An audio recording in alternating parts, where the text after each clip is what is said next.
Okay, so actually, we are all relearning soul-based living. What do I mean by that?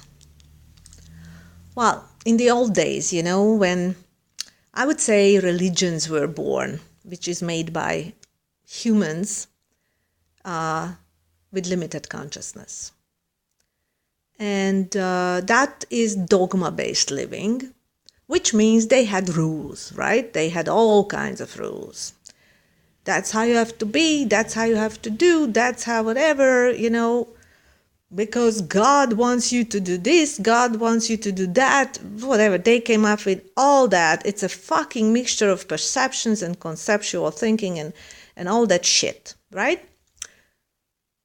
Humans are not here to live by fucking rules, but leading yourself with your multidimensional being. It's a multidimensional living. What do I mean by that?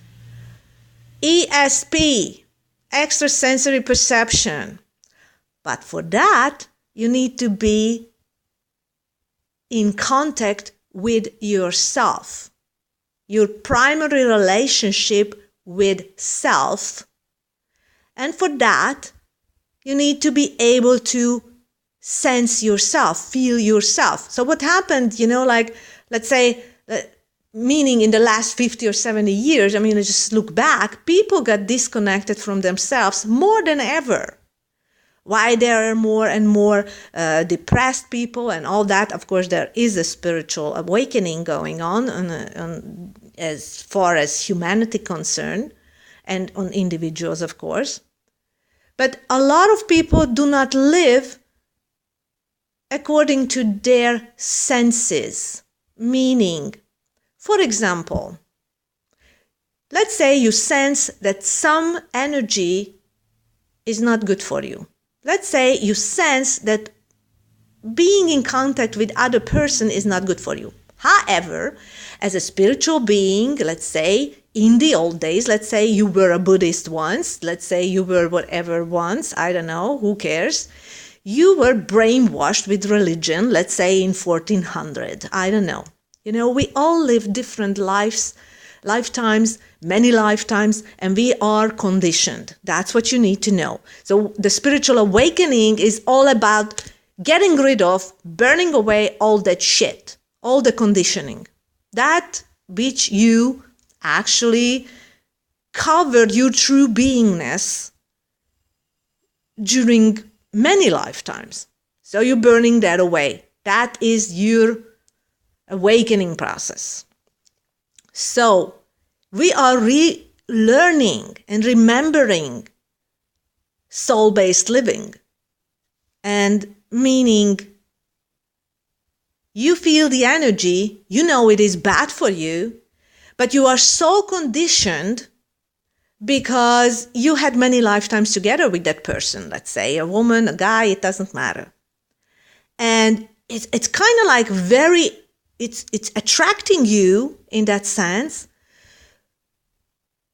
And maybe you would be, you would want him or you would want her, but for some reason your soul is telling you, please, this is bad for you. It feels so fucking bad for you. It's amazing. Don't do it. You have the dreams, you have the intuition, you feel the energy is not supporting you. It feels like dirt. It feels like swimming in a sewage. And then you have to choose between your conditioned self and really it's like wanting to pull you there. But you know that if you do that, you are going to lose yourself. This is something, it's like puke feeling. You feel nausea and you feel all that. So you don't want to do that. And you know that the right decision for you is listen to your intuition. And really, when you are listening to your intuition, that is all the education that you ever need. That is all the spiritual learning or studying or bullshit. You don't need any of that shit because that will just confuse you. Of course, you're all going to go on that route because we're all going on that route in order to figure out that we don't need that. But it's okay. So When you start listening to your intuition, you start living your life based on intuition, which is your God telling you, your higher self is telling you constantly, giving you clues which way to go, what to do, how to be, how to live in order to feel the harmony and peace within yourself. That is it. So that is your soul-based living. So then you say, oh yeah, Lester, it's very good. It would be very good to really know how to do that. Wow. Figuring it out, it will take you a lot of times. You have certain things, you can understand it, you can learn it, you can whatever. And you also can have tools which are generally accessing and actually helping you to reconnect with yourself, meaning to feel yourself more. Not the world around you, not all the bullshit that they teach you. And I have a very good example for that. For example, I don't know, I have this friend of mine, a cat on the street. She belongs somewhere. She has a home. But when I go down and walk down by the little river, a little brook actually, she's always there watching the fish, beautiful area. There's a bench. I sit down and I see her and she comes to me and we love each other. We are pals. We are really good friends. She's so very loving. She is a gem. She is like an angel in a cat body, I'm telling you. She's amazing. She is friendly. She is loving. It's just so amazing. Her energy is amazing. So I spend hours there with her. And it's such a, it's kind of like a soul bath. It just feels wonderful. Her energy is uplifting. I love her. She loves me. It's just we are in this loving bubble. So one day I'm there. And as we walk, because she walks beside me, she runs after me, she comes, she plays, whatever, plays with everything and anything. So then all of a sudden there is this big cat, a male cat, shows up. So he starts coming towards us. So the little one stops and starts to meow and making the noise. And so obviously she feels uncomfortable. She fears something. She senses something. And I said, maybe he's a friend. I mean, I don't know if you guys will be good together or not. Let's see. I mean, I don't know. I'm standing in between, right? So the little cat, the female cat, my friend, meows again and really kind of like a worrying, a fearful noise. And then I said, okay, well, maybe this is not such a good idea. But before I would do anything, the male cat starts to move. She runs and, he runs after her. And this was such an amazing experience because this is such a great example for that. I mean, let's say I am a human, right, with a brain. And let's say dogma-based living. Let's say I was a Buddhist once, and I know I was because, I have those conscious memories of my past lives, many of them. And so let's say we learned, be kind to everybody and be this and be that and do this and do that. And no matter how, whatever, just do this. That is dogma-based living. I'm not saying you're hurting anybody. This is not about that. It's just that please do not play with the fucked up energy. That's what I mean. The cat has her intuition. She was sensing something is not right. She was telling me, said, come away. She was telling me again, and she said, okay, I'm not going to play with this. And then, he moved on her. She ran, and so basically she did hide. And I was running after them. And anyway, she sensed it. Her ESP works perfectly. She sensed it, she said it, and followed up with the right action. Meaning, you meet someone, You feel that something isn't right. You cannot put a finger on it what it is not right, but you just fucking feel it. You say, this is a lie, this is something fake, this is pretentious, this is not real. Something is not really going well in this one, because after these meetings, I always feel drained, I always feel in confusion, I always feel whatever, and this is something fucked up. Yeah, but spirituality taught me I have to be nice and kind to everybody, and no matter how fucked up the energy is, stay right in there because you have to prove that you are a nice person. This is self-deception, fucked up shit.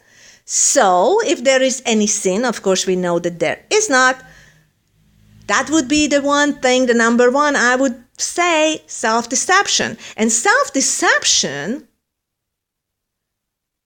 always shows up in addictions. And many of us, intuitive empaths, are really, really like, okay, you have to be nice, you have to be kind, you have to be nice.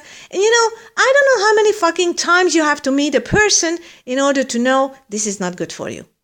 What you do is you cut the sandbags. You cut it fast. Why? Because the longer you put yourself into situations and energies which is not supporting you, because you already feel that it's not supporting you, but you keep putting yourself into that, it's gonna be really, really fucked up. So you're just gonna put yourself into more pain, more confusion, and all that stuff. So basically, some of our meetings in life are here for us to be quicker in dropping the sandbags. So I say, I have this little mantra for me, sense and drop, sense and drop, sense and drop. So I sense something that is not right. I'm not fucking questioning my intuition. I just fucking follow it up with the right action like the kitty did. She ran. Zenny ran right away. Exactly. Did not fucking said, okay, yeah, but spirituality taught me I have to be nice to everybody, even to the ones that are really meaning harm to me. So you you just move, you go, you ignore that, you ignore them, but not your intuition ever. Not your intuition ever. Intuition is the leading edge in nowadays. This is soul-based living. We are not living based on fucking rules that other made up for you in the Bible or in other bullshit, fucking shit that were re-fucking cloaked in spirituality. You fucking deleted forever. You will not live by those things. There are no rules. You are self-ruled. You are self-faith. And you are believing and trusting your own intuition, your guiding system, your ESP. That is the multidimensional being living at her full power or at his full power. And not based on other people's expectations, not based on her conditioning, if there is still existing within her, because you have to take it out, you have to be able to delete it, dissolve it, etc., etc., etc. So basically, you first reconnect to yourself.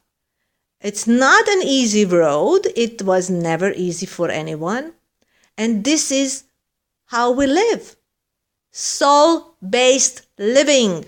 And if you want to get close to yourself, if you want to reconnect to yourself, to have such heightened intuition, well, you call me, whatever. I have a spiritual mastery program, which is working with keys and codes, sounds, images, colors, and sacred geometry. So you don't need to think. You don't need to whatever, you just do this and they will dissolve, bring up everything to the surface which has to be cleared, and this is how you're going to do it. You're going to work with sound, you're going to work with whatever. So basically you're going to start caring for yourself. And this is all you need to reconnect to yourself. Because no amount of studying and no amount of books and whatever, like after a while when I was doing that, after a while I said, it does not matter how many courses and seminars I'm gonna fucking access, nobody will fucking give me the confidence and trust which I need in myself, which I did not have at the time. I was still, conditionings were buried underneath all my addictions, all my self-deceptive modes, all my whatever, all those conditioning of the past lifetimes, everything. It was really like a really lengthy cleansing. And eventually I realized that it does not matter, how many stuff I'm going to listen. And, funny thing, because this, I don't know, once I heard a seminar of Abraham Hicks, and somebody asked her, why is that he forgets what she is teaching? Because it's not his. That wisdom is not his. And based on information, it will never be yours unless you know how to dissolve all the fucked up conditioning that you have deep inside you in your cell memories. So this is what it is. It's not gonna be yours. So if you really want to fucking reconnect to yourself, you are working with things that will help you to dissolve those deep-seated conditionings. So, and then you can lead a life which is based on self-connection, because that is your primary relationship. So soul-based living, have a heart for yourself. Thank you. And this all applies to all the intuitive empaths, because this is what is your biggest hurdle, actually, because I am that. And I was always an empath. And this was my greatest thing that I had to overcome and reconnect to myself, because we are all so connected to everybody that we forgot to be connected to ourselves. So thank you for listening. I hope it helps. Bye.